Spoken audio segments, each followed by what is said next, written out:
Right, we're good. So I think am I supposed to be doing this draw as well now? That was the guy that came up, right, just to clarify. Okay, right, thank you everyone. So let's just press my accoutrements here without them falling down. There we go, right, so you're here at the end of the day, which is job number 1, thank you.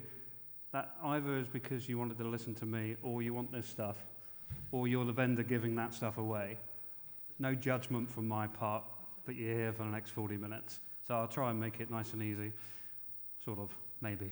Right, so Spencer Pitts, my name is, and I'm the Chief Technologist for Digital Workspace. So I had the pleasure of speaking to, I don't know actually, anybody here from last time at the Space Center? Who was there then? A few. Ah, right, okay, so you may or may not remember my Back to the Future of work. Hopefully that was okay, I don't know, we'll see, but we'll see if it's along those lines. But I do have a certain way of presenting, hopefully. But my job today is to talk about what we call the Autonomous Workspace Vision and what's behind it. And because we had a big show about 2 weeks ago, you probably might have been there in Barcelona, it'd be remiss of me not to sort of use some of that stuff. So I'm going to give you a bit of a potted recap, if you like, and some other bits of information around that. So that's my job. There are a couple of things in here that are future-facing, so the obligatory disclaimer, I'll test you on that later on if you really want to, otherwise you can't have your swag, basically, so you're going to have to remember all of that. All committed to memory, yeah? Anyway, right, so yes, Back to the Future. I did a session, well, I think it was about 6-9 months ago or something along those lines, which is why I've got this t-shirt on, because I think at the time I didn't have this on, I had the Back to the Future t-shirt on. But the reason why I put this up here is actually a lot's happened in the last 9 months. And I think I just about started to introduce the Anywhere Workspace vision at that point. We were literally just brand new to market, I think, with it, with that updated messaging. And by the way, if anybody wants, well, not this particular one because it smells today, but if you want another VDI t-shirt, you'd have to ask Johan. If you want one of these Back to the Future Work Part 2 t-shirts, I do actually have a few still. Didn't bring them with me today, but if anybody is interested, ping me on LinkedIn or on Twitter, and I'll happily give you some of those. I think they're only large left, so they're either going to be very big pajamas for your wife or for your little ones or your good self, or they're going to fit very snugly. I'll let you work that one out. Anyway, so who did go to Explore, and who went to the solution keynote for end-user computing?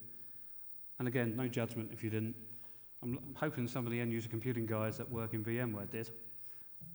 No? No one wants to sort of admit to that? No? Okay, good. So you're all completely captivated. So this was the opening slide piece. It feels like somebody generated it with DALL-E, didn't they? Or something like that, or an AI-generated image. But what we were talking about is the brain, the Autonomous Workspace Brain Vision. And again, if you've seen this before, I apologize, but reasonably new here. And we came up with this before all the hype. And when I say before all the hype, between the two-letter AI hype, I should say. So whenever I come in and do this presentation at the moment, people see the brain and think, oh, you're just jumping on the Gen AI bandwagon. Later on, I will be doing that as well, by the way. I will be jumping on the Gen AI bandwagon as well. But for this, we actually came up with this beforehand. And there's a lot of stuff we've been using to get to this point anyway. So we came up with this concept of, imagine you're an end-user computing person in a customer operations. I don't know if anybody comes from that line of work. That's where I came from. I was a support desk engineer. A lot of my day-to-day job was rolling out patches, updating machines, making sure they're compliant, making sure they're ready to be used by users. Ultimately, that's what I did. So back then as well, there was something along these lines. I don't know if anybody remembered a product called Novodyne. Anybody go back? Radia? I am really going back now. I see no nodding faces there, so unless people just don't want to admit it. But they had something called self-healing. Fast forward 20 years, some of that sort of stuff has come back into vogue, I would say, right? And what I mean by that is, now what you want to do, because it's so, so complex, you want to set what the user's workspace should look like. So when a user first joins a company, you want it to be automatically set up for them. So hence the self-configuring piece. And there's a lot of technology that I'm going to go into that helps us get to that point where we self-configure. Once it's up and running, so the user's there, they've got the machine, everything's been deployed, they're running quite nicely, there may be issues. So then what do we do about those issues? We get them to automatically self-heal. Maybe we send some information to the help desk. And also we can give information that means that let's hypothesize if we're going to do this rollout, maybe go from Win 10 to Win 11, what does that look like? Am I going to have enough machines? Are they going to be capable of doing this? Are they going to be up to date enough? Do I need to refresh the hardware, et cetera, et cetera? So the bottom left corner here is that once it's running, how do I keep it optimal? And on the right-hand side, which is kind of, I would say, the bit that's slightly changed recently around what the role of end-user computing is around security. You may have heard us talk about zero trust because everybody wanted to talk about zero trust, and what we had in terms of our role in securing the desktop and securing the end device. We also started to talk about how you could do secure the user, secure the device, secure the network, secure the applications and the data, that sort of five-pillar model. I think what we've come to the realization now is actually end-user computing's job is really just to make sure that all of our machines are clean. We have a certain amount of hygiene, right? Machines need to be patched, they need to be compliant, they need to be safe. And that's really what the job of end-user computing is. So our slight realignment of our messaging there is around making sure that we give what our end-user computing teams need, which is to get their job done. They're not SecOps guys. They don't need to do next-gen AV, sort of EDR type hunting, threat analysis and that. That's the job typically in the security team. And I think on days gone by, we were coming in with, oh, you can do all of this stuff. And so we realigned the message a little bit just to be, what is the job of EUC? It's to make sure that the devices and the people that use end-user computing are safe and secure. But we want it to do it automatically. And if there's any problems, we want it to automatically remediate. So the whole idea here is set what it should look like, and there's a couple of examples on this one. Before, you'd have to manually go in there and configure, and if there was any changes, go back into the console and make sure it was up to date. If there was a problems, you'd probably have to trawl through logs, go through the console. In the new world, that's what it should look like, let the system work it out. If anything changes from those normals or deviations, automatically do something about it. So we're moving to a model of, that's what it should look like, let the system work it out, and change things automatically. So you get this concept of self-healing, self-configuring, and as I said down the bottom, self-securing.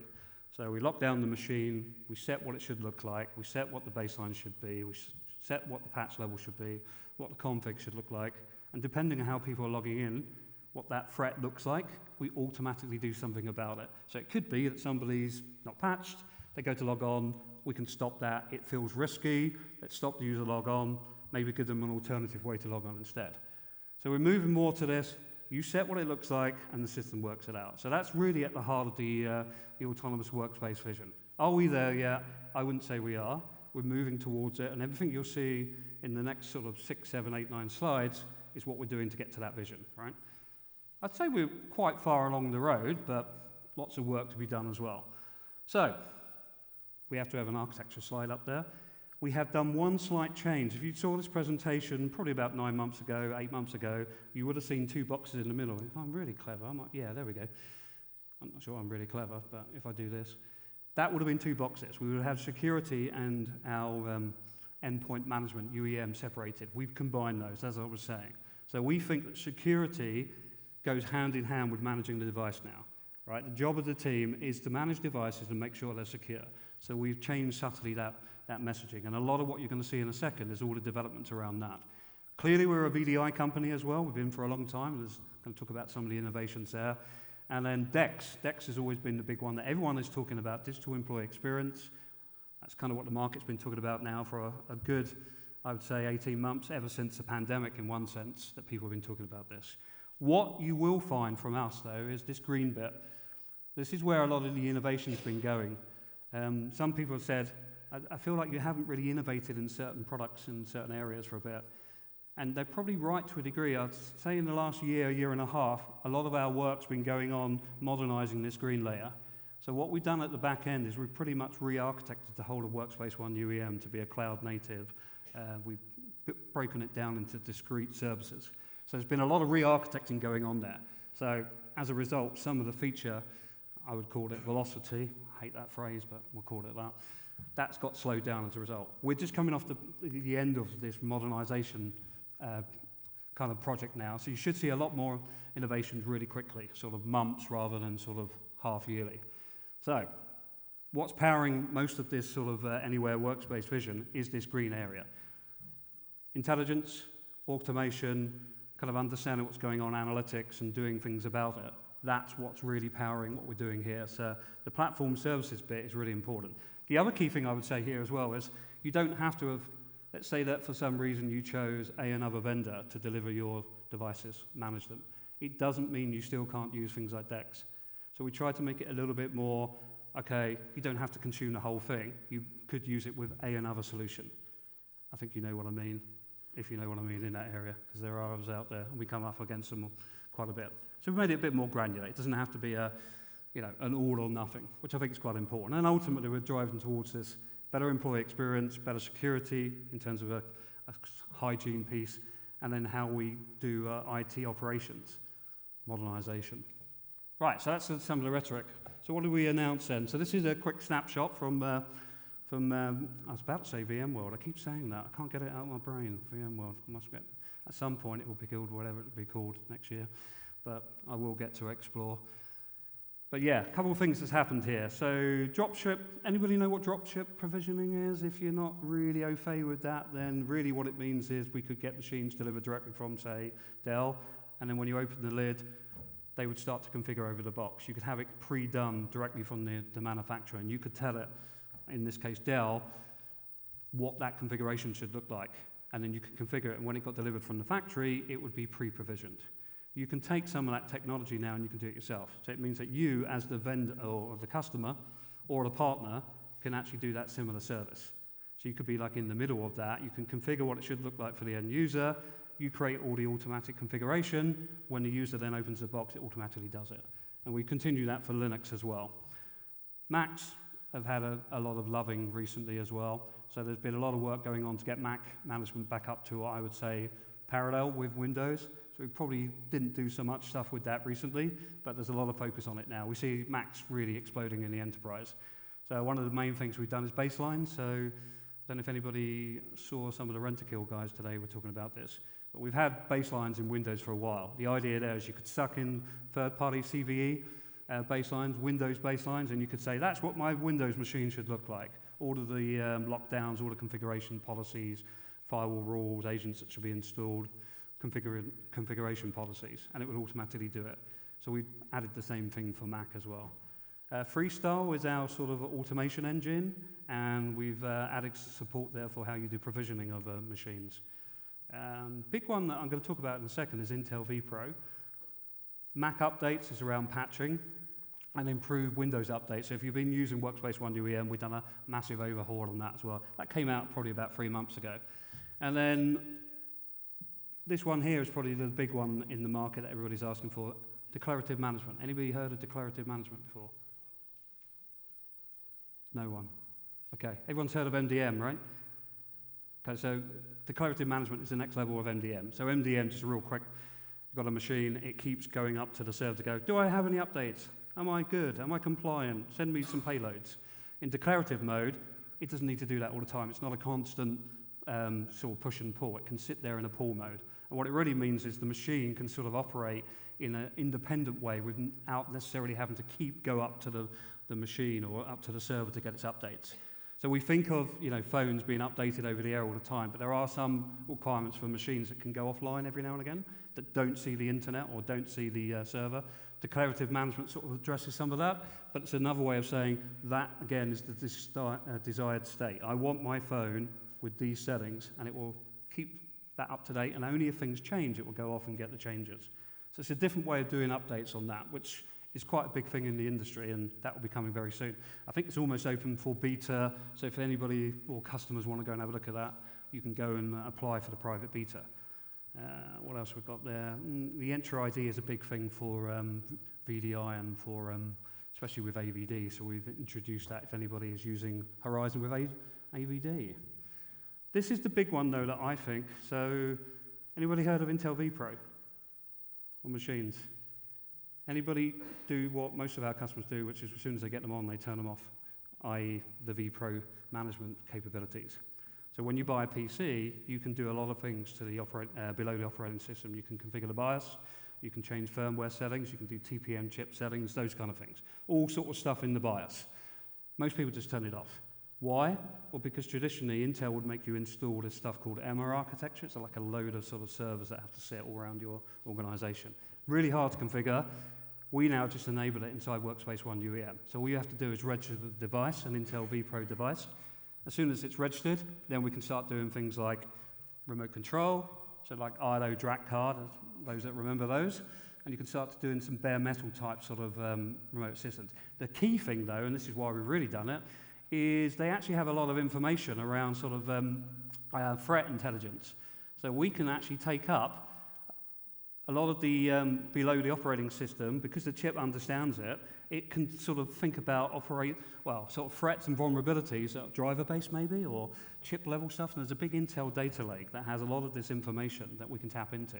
So what we're doing is working with Intel to say, right, you might know what all your Windows machines should look like and they're patched. We can go below the operating system and get a view from there. So it's a true, as they're calling it, chip to cloud model. It's an exclusive with VMware by Broadcom. I guess I've got to say that now.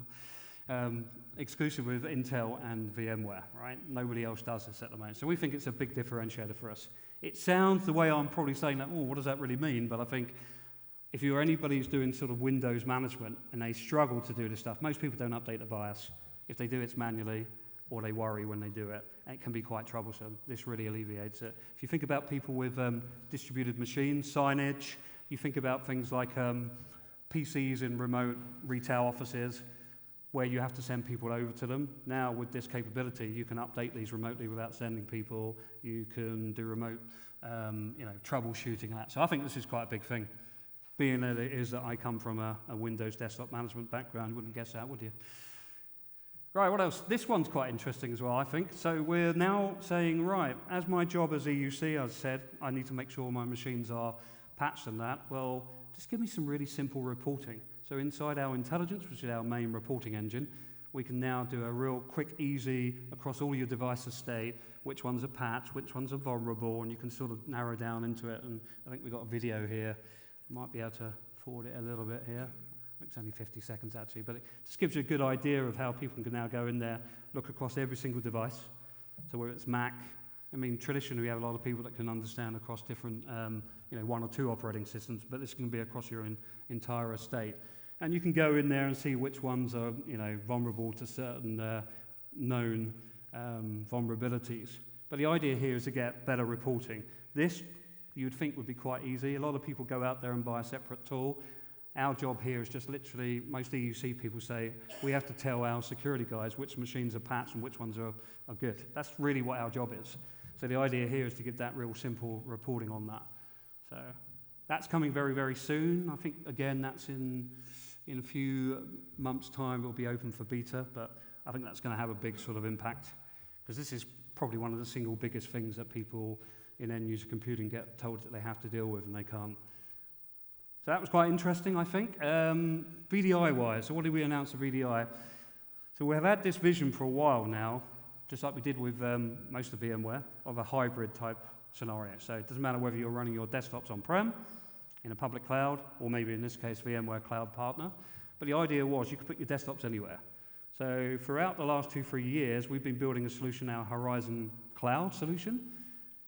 Now we're getting to the point where we might want to run some machines here. We might want to, maybe we've got some developers that are using Azure. Maybe they want to use Windows 365 devices, and maybe even Amazon Workspaces, right? So they might have a mixture of different device types. Our idea here is, let's put a sort of control plane, if you want, across them. So we don't really care where users want to run their desktops. We just want to give them all the stuff at the top here, like universal brokering, so we can point users to the right place, proper application management, monitoring across the whole lot. So, we're building more and more capability into this control plane, but we're really allowing customers just to put the desktops wherever they want. Now, there is an argument that you don't really want to put desktops completely far away from where your applications are, because you've now just introduced latency. But that tends to be why some people say, right, I've got Windows 365, I'm running Azure, I've got some application developers that are running some native stuff in Azure, makes sense to put them together. So we think that the world's going to have multiple desktops in different places, and it might be economic reasons for that as well. Maybe there's regulatory ones. But you'll see more things coming out in that space. So what have we introduced recently? So experience management for Horizon. That's been a big ask, making sure that you understand how desktops are performing. We've been very good with things like ARIA, because we understand the infrastructure, but it's been a common ask that we don't understand what's going on in the guest operating system. So we're using now our DEAM, our our digital employee experience management solution tells us what's going, experience management on the desktop, and it gives you a guest operating system view down. So desktop admins, first line support, second line support, they can get a really good idea of why the desktop's not working. And XR Hub. Anybody played around with VR or XR, AR, or any kind of combination of R? No? Right. Okay, so if you do, I don't know if anyone can get their hands on a Vision Pro. Apple released the Vision Pro recently, the one that everybody wants. There's a Quest 3 that's just come out. Some people are playing around with that. Okay, they're good, but a lot of them are not very powerful. Although they are expensive, they're still not powerful. If you're a design visualization person, maybe you're a designer that does car design, you still may need to work with really, really, really graphical intensive applications. So what we've done is we teamed up with NVIDIA and Horizon so that you can stream a high-end graphics machine directly into XR. So the developer can still walk around with a VR headset on, but they're getting all the graphics power from the VR side through the desktop. And the reason why that's important is, as lovely as our BLAST protocol is, NVIDIA have got their own protocol called, it's not called that. Get rid of that. Apparently I need to get on the Wi-Fi. Yeah, they've got their own Cloud XR as the protocol, and it allows you to stream. It's LAN only though. That's quite a niche thing, but we have a lot of automotive people using Horizon. Right, other things, that's an American thing, but it's a security thing. Horizon Accelerator is a service. The big one that's come up recently, though, is this expanded apps on demand. Anybody heard of apps on demand? Used to be called app volumes. Still is app volumes underneath. Some people had some bad experiences with app volumes in the early days, me as well. Got a lot better. What we're trying to do with that, though, we have a longer-term view, just in the same way that we said about desktops running anywhere, we think that apps should run everywhere. Whether it's a Citrix platform, because we still have customers using Citrix, whether it's Horizon, native Horizon, or maybe whether it's Azure and AWS, they're the two new ones here. The idea here, though, is that I shouldn't really care. I just want to deliver apps, because ultimately we do VDI, yes, but we do it because we want to run apps. So maybe we can get these apps directly on these hyperscalers. So to that end, what we've done is we've now said you can go in Azure Marketplace, it's free clicks, and you can set up an environment and you can start delivering apps. And now we've just also done it with AWS as well, which is AppStream 2.0. So, the point here is that users, they don't really care where to get the apps, but it also makes sense that you might want to buy them from Azure or AWS, and it's just extending our support. The next iteration of this, though, is at some point we'll make this go physical. So we'll do apps on demand. Apps will become physical apps. Why is that important? Then you can deliver apps to virtual desktops and to physical desktops, which is kind of like the holy grail. So a longer-term vision is that's where we want to go. At the moment, though, lots of customers say, I love app volumes, but I've already got Citrix or I'm running AVD, but I've still got a problem with apps. How can you help me? This is where it is. So if you're interested in that, you can go and do a demo, a trial, and this is just a quick sort of what it looks like. To be fair, it's still using the Horizon console. This is where the apps get provisioned. And then at the back end, this is AVD desktop, so this is a Microsoft desktop. It's just using the standard way of doing that, but the apps get delivered when the user clicks on their AVD desktop, and it gets published directly to them. So in this case, it's Power BI. And the same thing if you're using AWS, that's what it looks like there. Funnily enough, you just click on it and you get the same thing. So really, the users don't care is the point there. Nice and easy. Right, Dex. About 15 minutes out. Good. So we like to put a brain up. So the next thing we want to do, clearly, is put another human organ on the screen. Got to be careful where I go with that, but in this case, it's a heart. So the idea here is we have this sort of concept of when we think of digital employee experience, we want to be able to deliver, so get the apps to the users, get them their desktop. Once it's running, measure it, understand what's going on, analyze it. So if we start to see some trends and some things that are going on, we want to understand what the root cause is. And then ultimately, if there's a thing to fix, we want to remediate it. So we kind of think of DEX as this overall cycle. And the reason we do that is because things like UEM, that sits in the deliver, so does Horizon. But this is where operations want to understand. They want to know, first line support, second line support, or third line, what's going on, what are the issues, capacity planning, future planning, etc. So this is where DEX is really, really being focused around kind of IT operations. So to that end, we've announced some new things here. So I would say that this is, come in 2 months' time, you'll see a lot more here. The big one, though, is this one up here, Zoom data integration. So one of the big things we saw was end users would phone up. My Zoom's crashed. It's crap. My experience is crap. Why is it crap? Well, we don't really know. Well, let's look at the network. Is it the network? No, the network was okay. Was it the VDI desktop? No. We think we understand what the VDI desktop's doing. Actually, is it the machine? Has the machine got issues? Also now, though, we can get an API integration directly into Zoom. So Zoom, I don't know if you see when you go on Zoom, it has a little network quality. You see yellow, red, depending on whether your Zoom quality is good. We can pull that API integration directly from Zoom, put that directly into first line, second line support so they can see what's going on. So when somebody phones up the help desk and says, my Zoom's crap, we can go in and go, oh, right, well, desktop's good, apps are good, but we see that you've got really bad network performance because we can pull that directly from Zoom. Now, the reason why I think that's important is I think we're going to start to do that with more apps. So it won't just be, it'll be Teams and it'll be other core line of business apps. So if you can get the app being able to come back directly into your platform, it's going to make the whole sort of understanding where the problem is and root cause analysis a lot easier for the support desks. So you're going to see a lot more things like that. So just to sort of give you an idea, they showed this in the keynote. Hopefully this, I think it's sort of, it's playing. So the idea is somebody's using, in this case, Outlook. They're about to compose an email. And there's a blue screen. In a second it should be. Oh, there's a blue screen. Right, so what happens now then? Well, what we can actually do is we can get that information sent off to the support desk. Now, typically, what would happen then is the user's going to be down for a bit.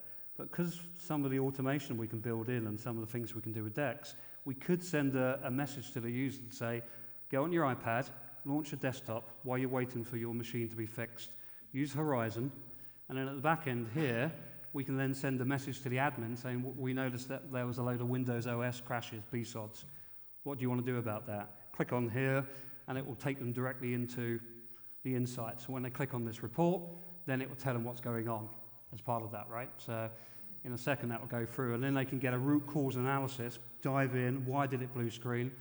And you can see here that device OSs have increased or crashes. Why is that? And then they can click in, they can understand why that is. And then what they can then start to do, just in the interest of time, I will fast forward it slightly, they can create an automation.